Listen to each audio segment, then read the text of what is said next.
There was a yogi, he was committed to one aspect of Shiva, which was called Alak Niranjan. He came and stood in front of a wealthy home and said, Alak Niranjan. The lady of the house doesn't want to come out by herself, she sent the maid in the house to give him some grain. But she stood behind the door and looked at him. He was a young sadhu with big bright eyes, and she was drawn to him. Next day when he came and said, Alak Niranjan, she herself came to give the alms, and she looked at his eyes and she fell into them. Then she went inside the house and felt ashamed. She's a married woman and what am I doing? But his eyes occupied her completely.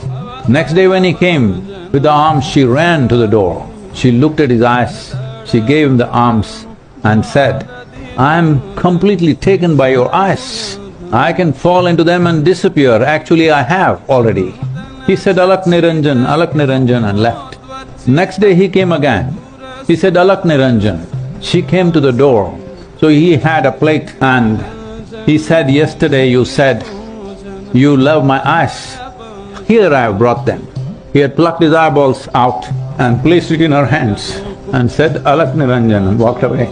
He is willing to become blind so that her inner eyes open out.